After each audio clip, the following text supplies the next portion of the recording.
Professor Victor Hugo ready to speak while he is preparing and starting to share his desktop. I'll briefly introduce him. Professor Victor Hugo Pérez is from Mexico. He's a master neurosurgeon, anatomist, and also expert in forensic and medical legal affairs. Today he'll be talking to us about often neglected, yet a very important part of neurosurgical anatomy, which is venous anatomy. And I can see his presentation loaded, and I will mute and let Professor Hugo.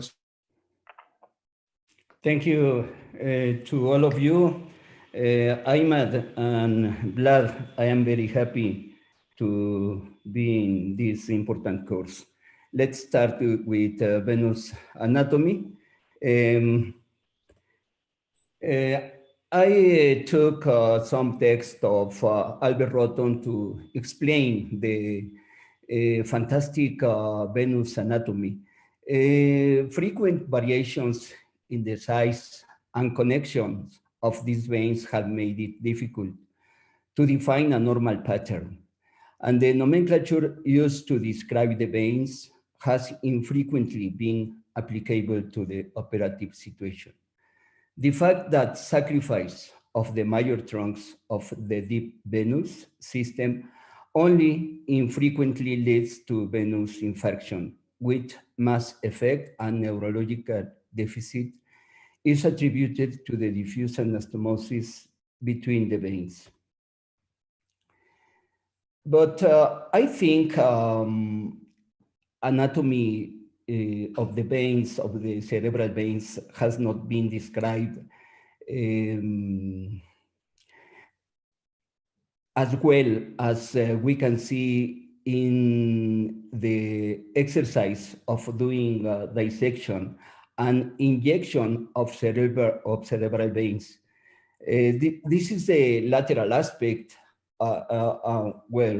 This is the frontal view of the brain stem. And of course, in here we can see very good anastomosis between the veins in front of the brain stem, the midbrain, the pons, and the oblongate medulla. So this image is really beautiful because you can see the rich anastomosis between these veins. The cerebral veins may pose a major obstacle to operative approach to deep-seated lesions, especially in the pineal region, in this part of the brain, under the temporal bone, and the part of the superior sagittal sinus. This is the superior sagittal sinus, and these are anastomotic in the lateral aspect of the brain. So I want to show you this video.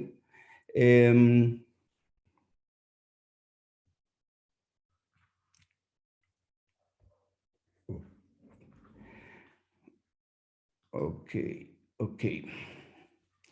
Here I am doing a dissection of the arachnoid membrane. As you can see,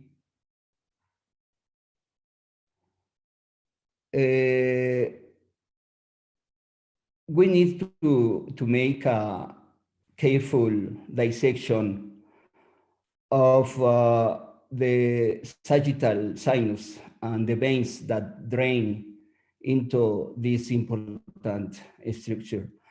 So, of course, this is a model, this is a specimen, a brain, but the same care we need to take in order to avoid damage these important veins. These are known also as bridging veins.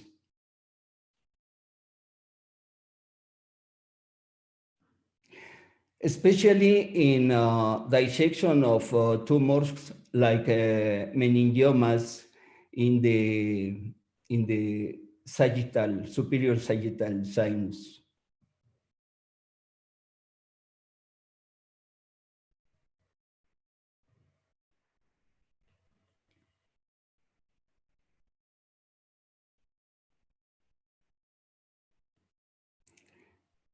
You can look also some arteries that are coming from anterior cerebral artery.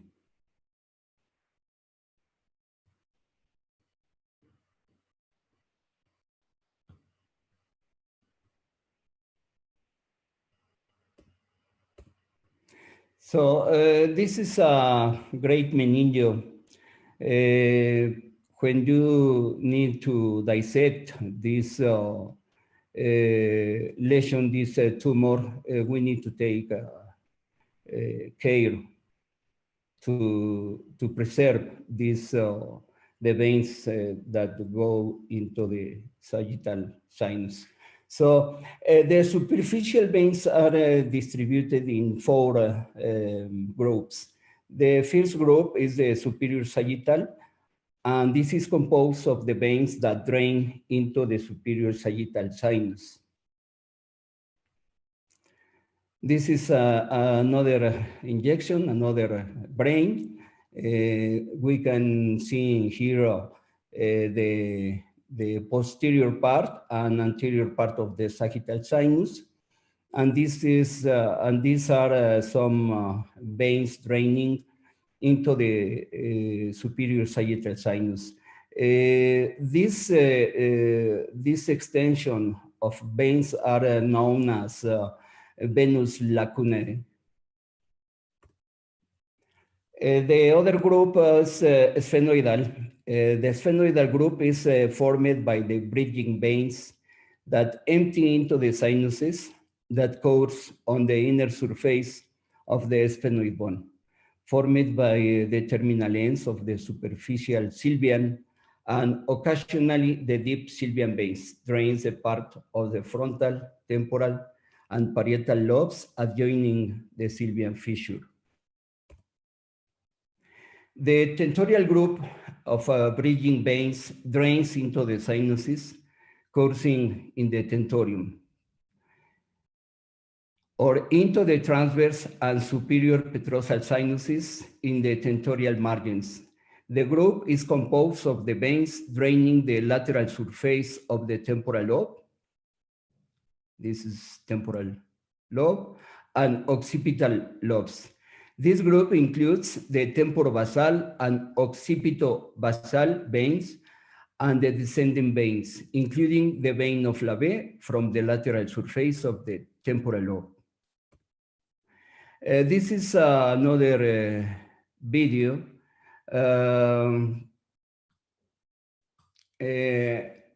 In this, I want to show you the lateral aspect of this brain and the rich anastomosis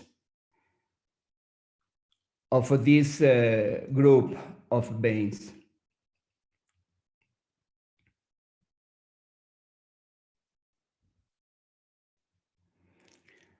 This is the sylvian vein, also known as superficial middle cerebral brain. This is the vein of Lavet and vein of Trollard. As you can see, we have a rich anastomosis in this lateral aspect of the brain. But we have variations in the venous drainage. Sometimes we could have only a good vein of Lavet, but it doesn't have good anastomosis with sylvian and also the vein of Trollard.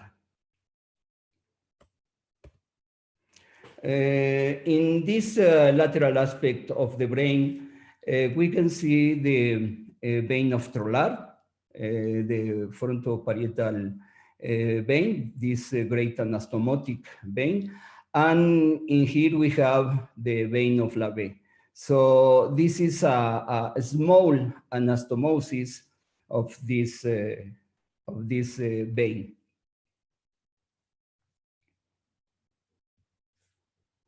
Here we have this frontal vein going to the Sylvian vein, and this is the vein of Lavey and the transverse sinus. This is anterior temporal vein. The Falcine group is formed by the veins that empty into the inferior sagittal or straight sinus, either directly or through the internal cerebral, basal, and great veins. This is the Falcine group. These veins go to the inferior sagittal sinus.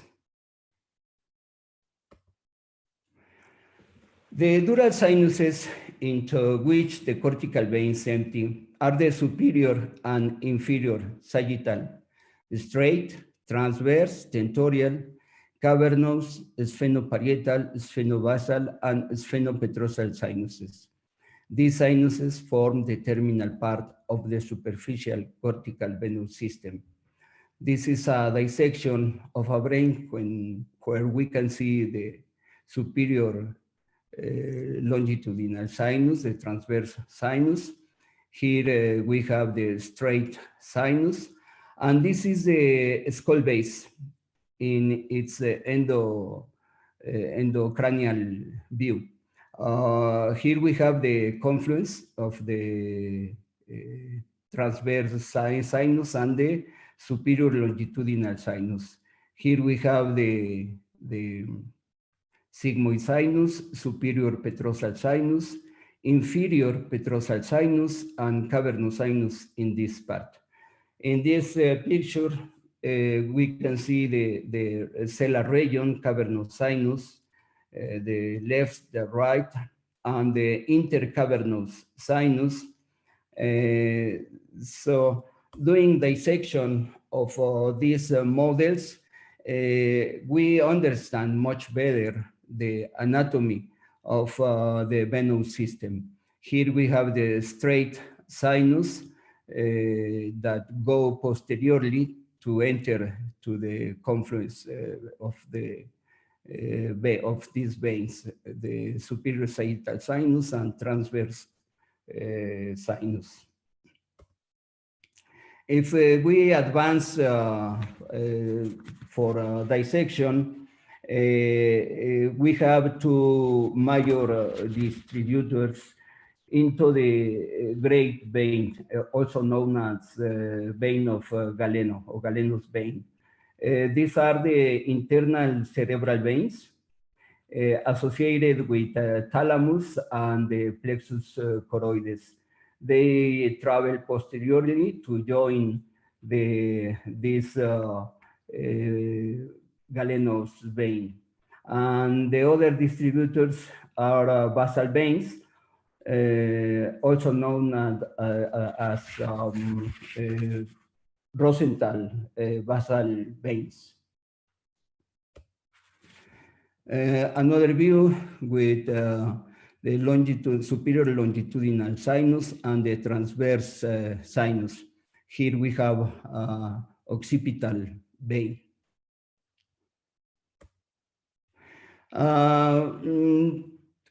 As I told you, in the brainstem, we have a very good anastomotic veins. So also in the lateral aspect, so here we have the vein of Lavey, this one.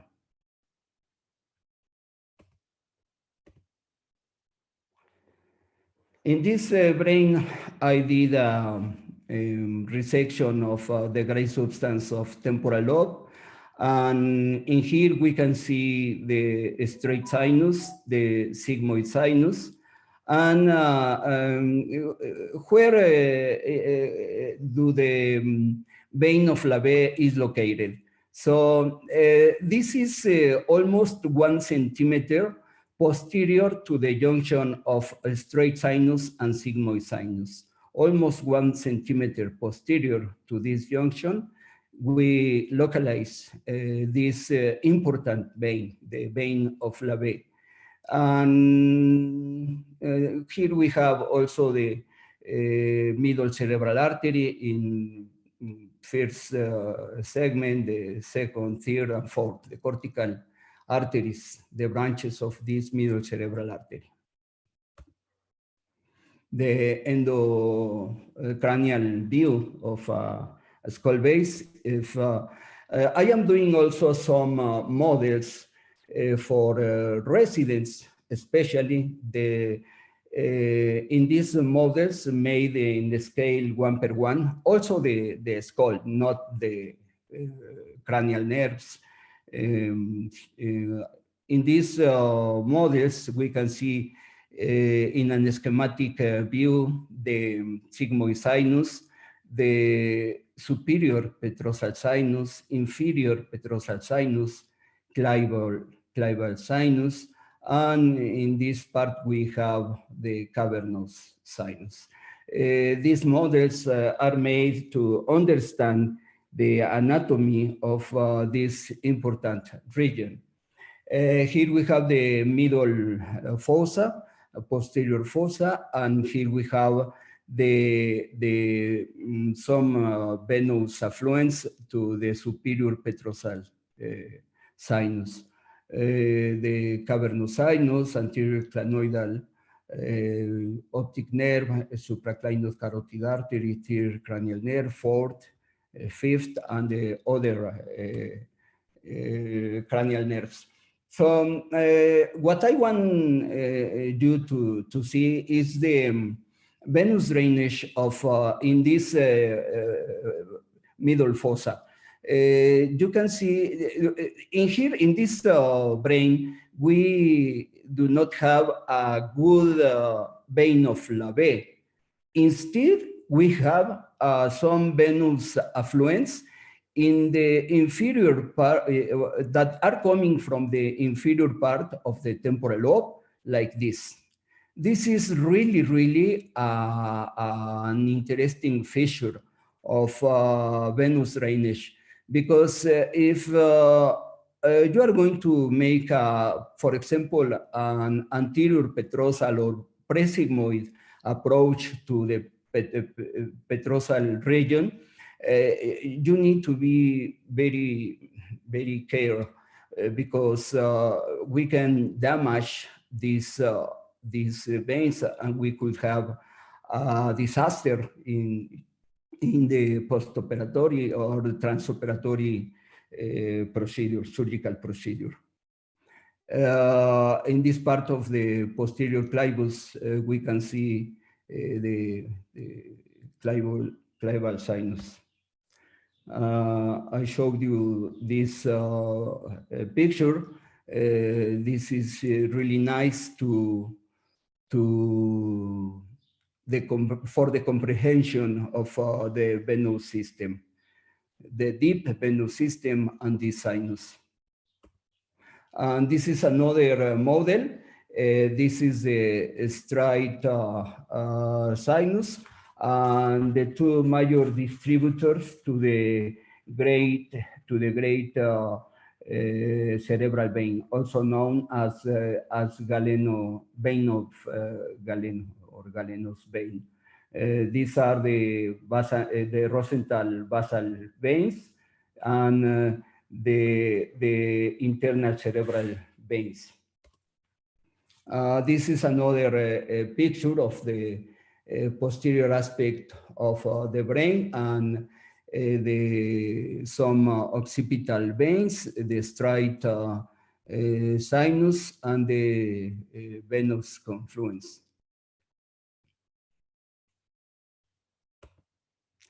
In this venous angiogram, we can see variation of the sinus.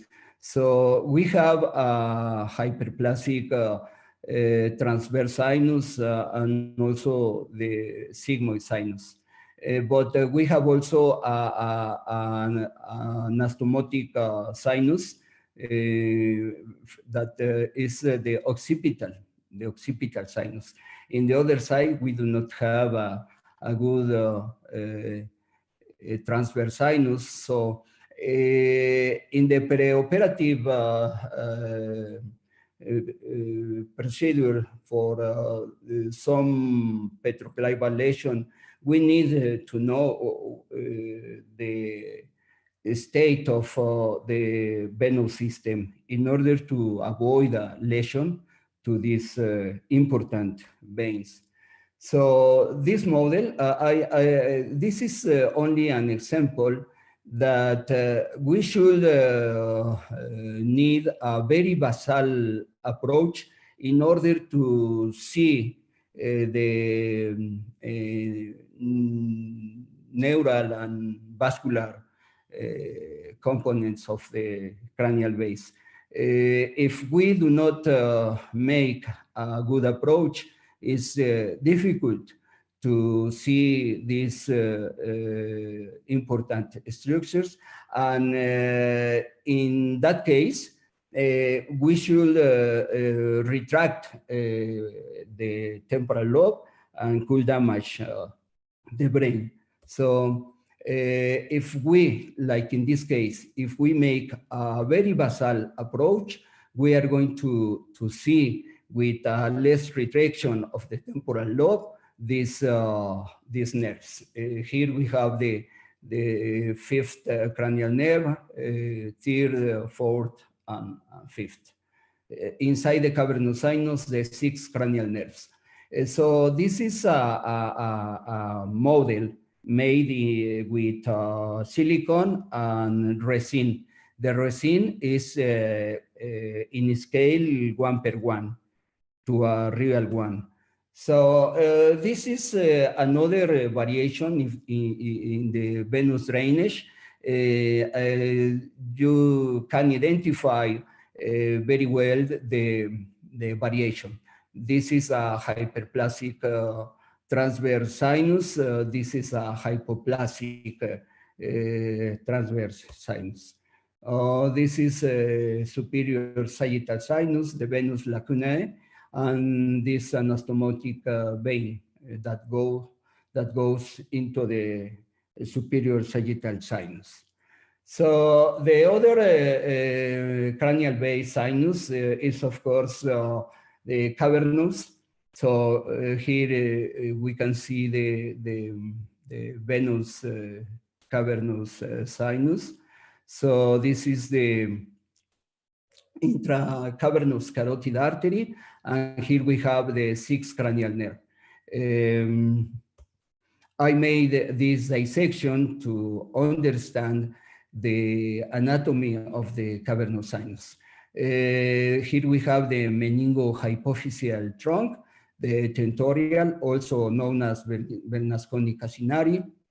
This could be the dorsal meningeal artery, and this one could be also inferior hypophyseal artery. Here we have the lateral artery of the intracavernous carotid artery. Optic nerve. This is a view of the clivus. So look, this is really nice to make this kind of dissection to understand this venous drainage of the brain. The intercavernous sinus, anterior, posterior intercavernous sinus, the right cavernous sinus, third cranial nerve, in the right side, left side, and the 4th cranial nerve and 5th cranial nerve. Another view of the superior aspect of the brain. In this, you can see this venous lacuna. This is very important when you want to dissect or when you need to dissect some tumors, you need to keep in mind that this venous lacuna can be misinterpreted as sagittal sinus. They are also, these are an extension of the superior sagittal sinus.